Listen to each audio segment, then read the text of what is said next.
We left off with our protagonist climbing into the Himalayas. She is on her way with her companion, Sid, who is secretly Shiva, a manifestation of the divine. She is also divine, but she has yet to remember her true self. May this reading relax your mind and awaken your heart. Welcome, Joe. The path broadened, taking us through alpine meadows with rhododendron in flower at the forest line. What if I don't make it? I thought as we crossed the field, a tapestry of flowers. I'm sure we've all had that thought hiking before. If we don't make it. There were blue-purple poisonous monkshood, a most delicate white-pink May apple with drooping maroon-green leaves, yellow fritillary lilies, red and lavender rhododendron, mono pheasants in brilliant plumage winged across and occasionally landed on branches just long enough to be admired, barbets, woodpeckers, babblers, and partridge in hues of green, red, yellow, and in one case black and white striped wings to go with a dapper red breast flitted about, busily going about their business. Shiny garden snakes stopped across our path and skittered away, an ideal place to celebrate life. An ideal place to die, I thought. How beautiful. I love getting lost in nature like that. Agoda, where we were to camp for the night, was a strenuously steady climb through thick oak and deodar forests. At rosy dusk, as the warm temperatures of the day gave way to chilly night, we arrived at a most welcome sight of a neat conglomeration of 2-story stone buildings arranged around a courtyard. Signs pointed to a rooming house and cafe. I would have much preferred a roof and 4 walls to keep away the cold, but our tents were up and Ram Singh was cheerfully preparing a hot meal of chapatis and a mushroom and peas curry over a fire of tinder and twigs. Folding canvas chairs were placed near the fire. We warmed our hands and gobbled down the simple but tasty preparation. Mohan, astride on a rock, produced plaintive notes on a slender bamboo reed.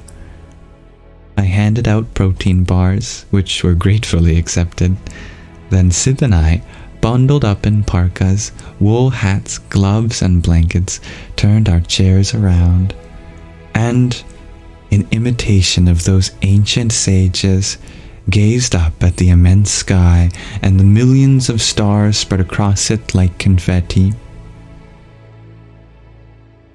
When breath is all in and all stopped, or all out and stopped, in this universal space, your small self vanishes. Watch the gap between 2 breaths. Watch the turning point between 2 breaths. That is a clever reference. The Vijnana Bhairava Tantra, the text outlining 112 pathways to liberation, Moksha, as a discussion between Shiva and Shakti. I turned to Sid. His profile was calm and gentle in the flickering firelight. I am Uma, I was about to say, another name for Shakti, when he recited softly as if all that he spoke of was before him. There the sun does not shine, neither do the moon and stars, nor does lightning flash. How can this fire, the one shining, thus all these shine? Through its luster alone, all these are illuminated.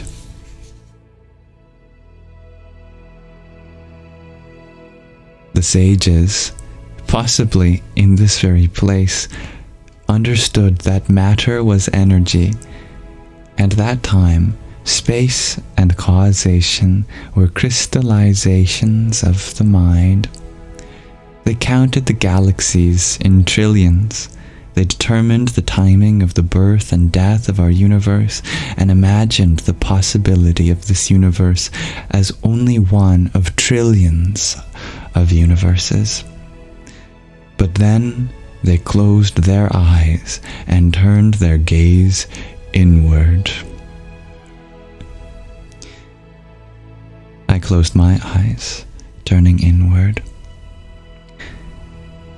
Lord Shiva is the god of time, he said. In one hand he holds a drum, each beat of which signals one cycle of creation. Each moment, birth and decay. You fear change, you resist it. Change represents the unknown, and your idea of comfort, of happiness, is that nothing should change. But the Lord revels in change, and when you resent change, you resent the Lord. He has endowed you with inner strength, intelligence. What is there to fear? He dances. Dance the change of old age, illness, sorrow, pain, fear.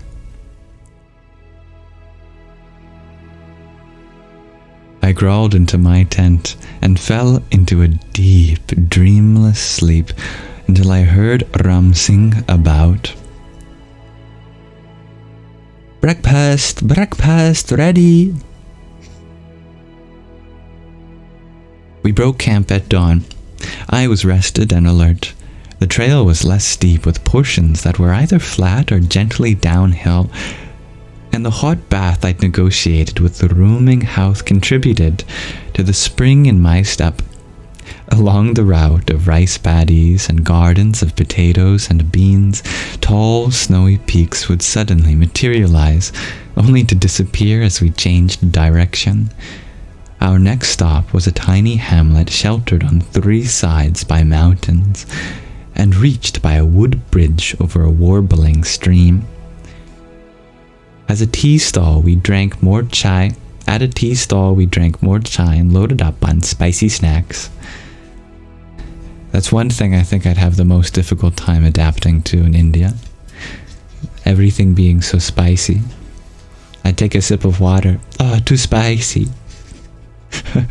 I just breathe in the air. Oh, too spicy.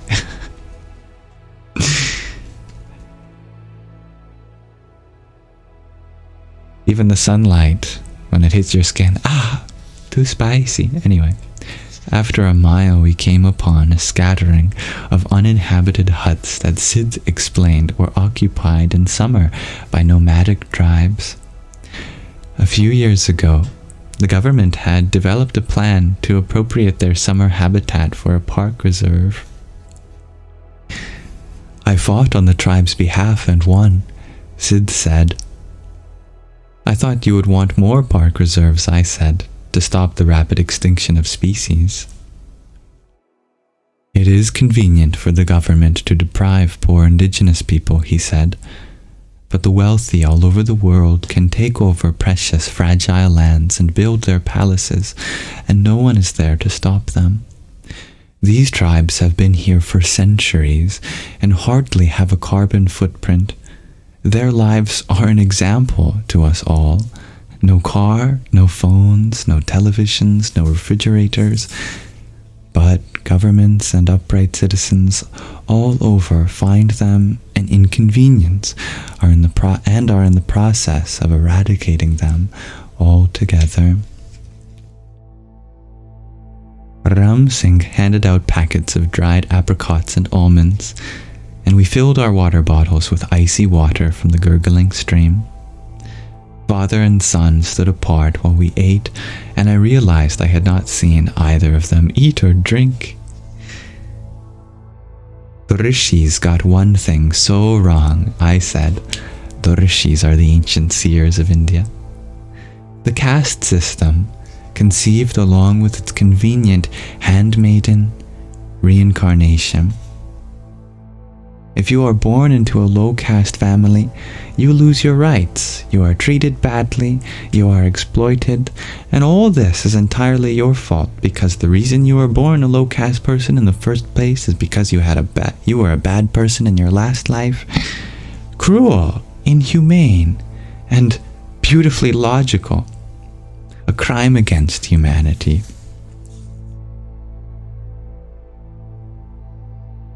To those sages, thousands of years ago, Sid countered, it seemed practical to divide the population into 4 broad classes based on ability, but the rishis never instituted this division as a hereditary right.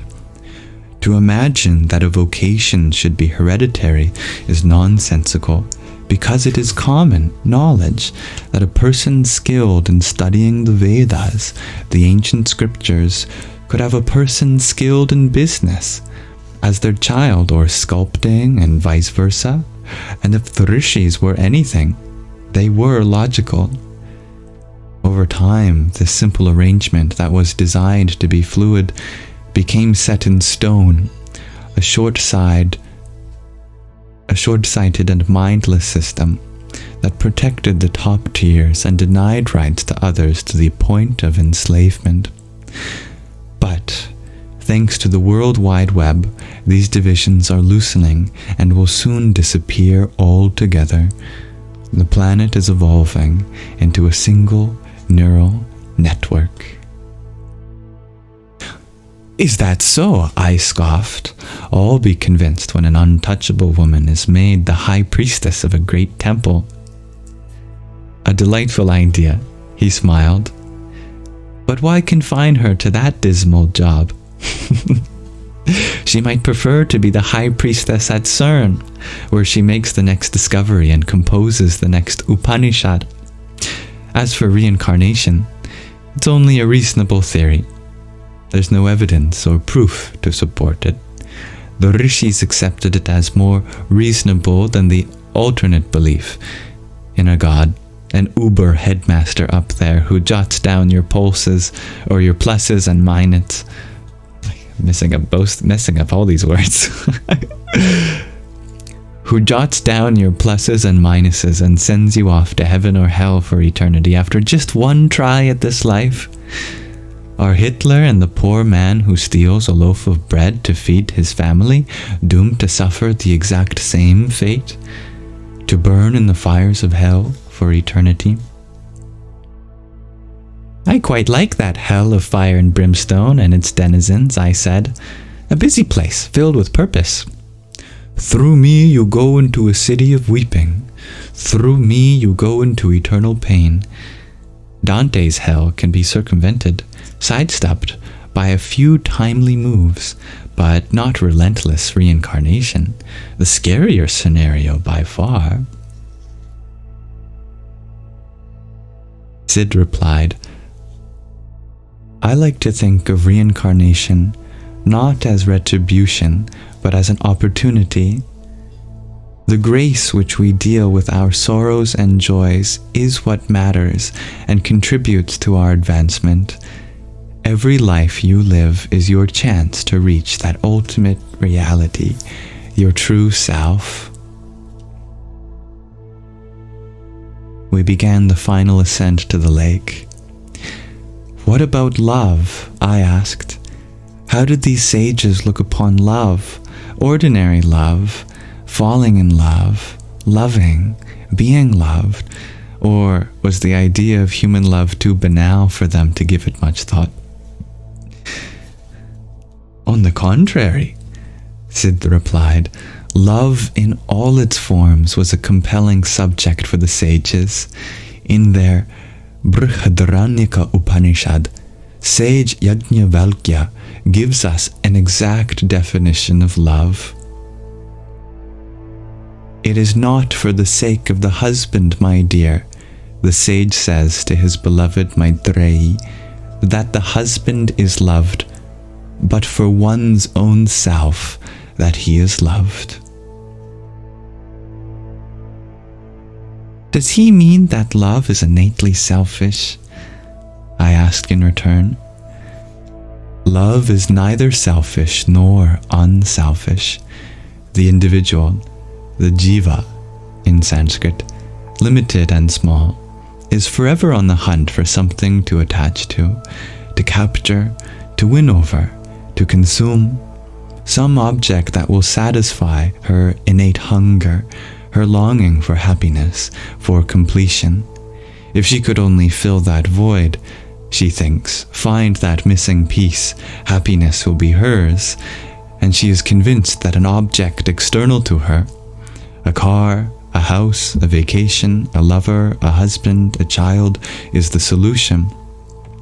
But all such effort is doomed because happiness, according to the sage, is not contained out there, in the thing to be possessed, but within. It is only when she becomes aware through self-recognition that she, by her very nature, is love. Can she love? Only then is love real. Love is a spirit all compact of fire, not gross to sink, but light and will aspire. I quoted the bard. Close enough, he said. With each step I marked every thought, every perception, that green lizard, this oak tree, that flowering bush, that yellow butterfly, that rock, my grief. I paid attention to the pauses in between. I am. I am. I am. What is this moment, this movement, the cool breeze on my cheek, the beads of sweat on my forehead? Love is the radiance of the moon and the sun, the Om in the scriptures, the sweet fragrance of the earth, the brilliance of the fire, the heroism of the heroic. Love has no boundary. Love is infinite. Love is me.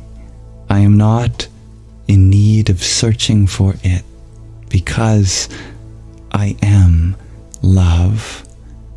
My love for you is the love that is me. Flowers bend toward each other. Sparrows painstakingly build their nest. The sun beams down its rays. This is love. That is everywhere. The glue that binds us and the web that connects us.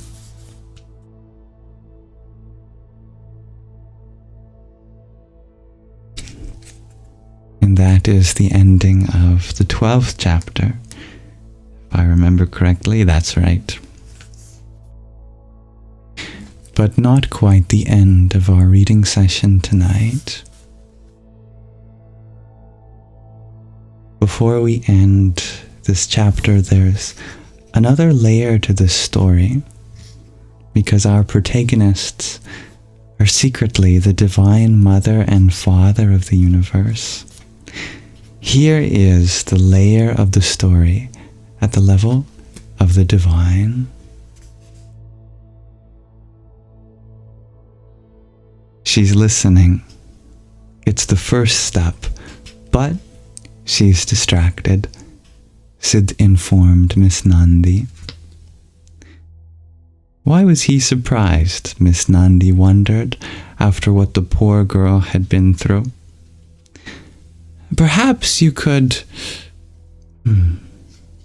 she suggested mildly. It's imperative she find her way back on her own, he interrupted. To her, meditation is a restorative, a tonic, that will make her feel better by reinforcing her ego. Couldn't you at least show her? Miss Nandi persisted. Perhaps you could, he said.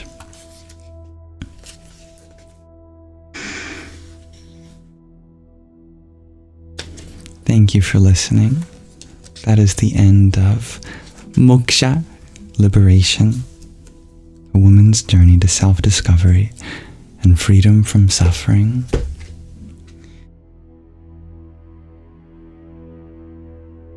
I look forward to continuing this pilgrimage into the Himalayas together as we read next time.